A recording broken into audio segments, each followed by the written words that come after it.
ಏನ್ರು ಇದು? ಬೀರು ಲಾಕರ್ಗಳಲ್ಲಿ ಇರಬೇಕಾದ ಒಡವೆ ದುಡ್ಡುಗಳನ್ನ ಈ ತರ ಪ್ರದರ್ಶನ ಕಟ್ಟಿದಾನೆ. ಇವನ್ ರೇಂಜ್ ಅರ್ಥ ಆಗ್ತಿಲ್ವಲ್ಲೋ. ಹೌದು ಗುರು, ಆ ಡಾಬ್ ಒಂದ್ ದೇಪ್ಕೊಂಡ್ಬಿಟ್ರೆ ಲೈಫೇ ಸೆಟ್ಲು ಬಂದ್ರು. ನನ್ ರೂಮಿಗೆ ಬರೋಕೆ ಎಷ್ಟೋ ಧೈರ್ಯ ನಿಮ್ಗೆ? ಈ ಬಂಗ್ಲೆನಲ್ಲಿ ನೀವು ಯಾವ ರೂಮಿಗೆ ಬೇಕಾದ್ರೂ ಹೋಗ್ಬೋದು, ಆದ್ರೆ ನನ್ ರೂಮಿಗೆ ಬರಕ್ ಮುಂಚೆ ಒಂದು ಸಾರಿ ಯೋಚನೆ ಮಾಡ್ಬೇಕಾಗಿತ್ತು. ಸರ್ ಅದು ಏಯ್ ಮುಚ್ಚಬಾಯಿ ಬಚ್ಚ, ಇದೇನ್ ಸ್ಕೆಚ್ಚಾ? ಸ್ಕೆಚ್ಚು ಇಲ್ಲ ಮಚ್ಚು ಇಲ್ಲ. ಅಲ್ಲ ಗುರು, ಈ ಮನೇಲಿರೋ ಎಲ್ಲಾ ಕ್ಯಾರೆಕ್ಟರ್ನು ಅರ್ಥ ಮಾಡ್ಕೊಂಡ್ವಿ. ಆದ್ರೆ ಅವಾಗ ಹೀಗೂ ಉಂಟೆ ನಾರಾಯಣ ಸ್ವಾಮಿ ತರ ಶಾಕ್ ಮೇಲ್ ಶಾಕು ಕೊಡ್ತಿಯಲ್ಲ, ನಿನ್ ಕ್ಯಾರೆಕ್ಟರ್ ಮಾತ್ರ ಅರ್ಥ ಆಯ್ತಿಲ್ಲ ಕಣಣ್ಣ. ಅಲ್ಲಣ್ಣ, ಒಡವೆ ದುಡ್ಡುನೆಲ್ಲ ಹಪ್ಳ ಸಂಡ್ಗೆ ತರ ಅರ್ವಾಕಿದ್ಯಲ್ಲಣ್ಣ. ಯಾರಣ್ಣ ನೀನು?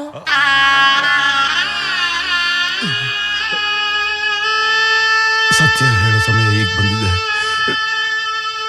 ಹೇಳ್ತೀನಿ. ನಮ್ಮಪ್ಪ ಆಗರ್ಭ ಶ್ರೀಮಂತ, 10 ತಲೆಮಾರು ಕೂತು ಅರಮನೆಯಂತ ಬಂಗ್ಲೆಗಳು, 100 ಜನ ಆಳು ಕಳುಗಳು. ಆಗ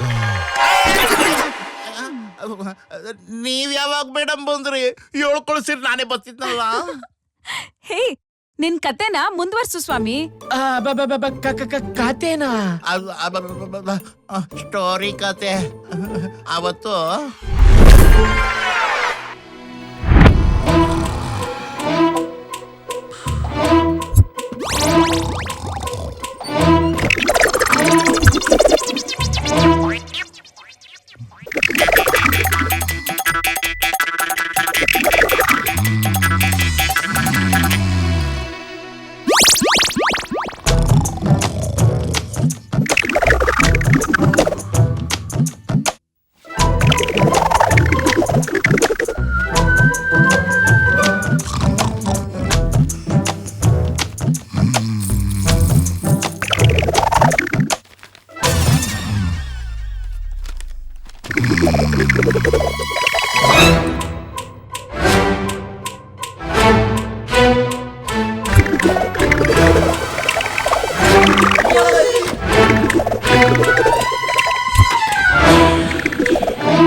ಯಾವ ಕಡೆ ಹೋಗ್ಲಪ್ಪ?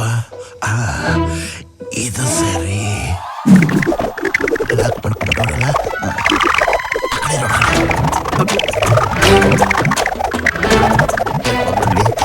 ದಾರಿ ಕಾಟುಂಟಾಗಿದೆ.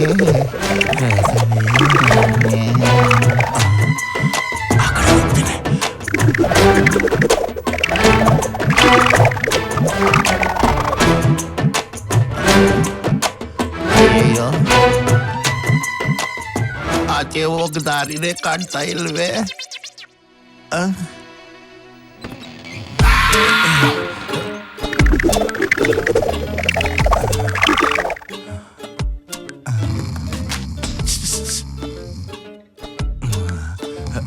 ಯಜಮಾನ್ರೆ,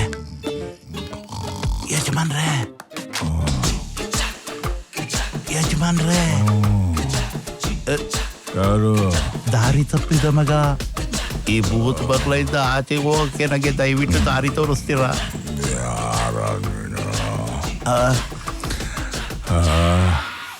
ಕಳ್ಳ ಕಳ್ಳ.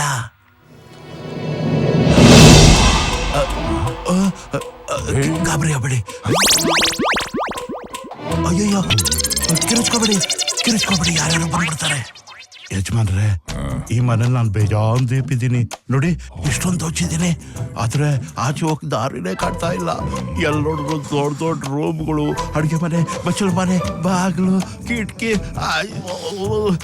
ಮುಚ್ಚಾಬಿಟ್ಟಿದ್ದೀನಿ. ದಾರಿ ಕಾಣದೆ, ದಯವಿಟ್ಟು ದಾರಿ ತೋರಿಸಿ ಪುಣ್ಯ ಕಟ್ಕೊಳ್ಳಿ. ಅಯ್ಯೋ ಕಳ್ಳನ ಮಗನೇ, ಮಾಡ್ತೀನಿ ನಿನಗೆ.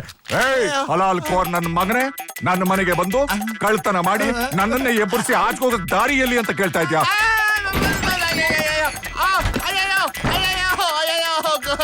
ಗೌಡ, ನಿಮ್ ಜಮ ನಿಮ್ ಕಾಲಿಗೆ ಬೀಳ್ತೀನಿ. ಇನ್ನೊಂದ್ಸರಿ ನಿಮ್ ಮನೆ ಕಡೆ ತಲೆ ಹಾಕಿ ಮಲ್ಗಲ್ಲ. ದಯವಿಟ್ಟು ಇದನ್ನ ತಗೋಬಿಡಿ, ನನ್ನ ಬಿಟ್ಬಿಡಿ ಗೌಡ್ರೆ. ಎತ್ಕೋ. ಅದನ್ನೆಲ್ಲ ನೀನೇ ಇಟ್ಕೋ. ನನ್ಗೇನೋ ಯಾವತ್ತು ಜೀವ ಸಹಿತ ಈ ಮನೆಯಿಂದ ನೀನು ತಪ್ಪಿಸ್ಕೊಂಡು ಹೋಯ್ತೀಯೋ ಆವತ್ತಿಂದ ಅದೆಲ್ಲ ನಿಂದೆಯ. ಅಂದ್ರೆ ಅಂದ್ರೆ ಇನ್ನು ಮೇಲಿಂದ ಈ ಮನೆ ನಿನಗೆ ಜೈಲು. ಆಚೆ ಕಾಲಿಟ್ರೆ ಮಗನೇ ಸಾವು. ಕರ್ಕೊಂಡ್ ಹೋಗು ಅವ್ಳ್ನ.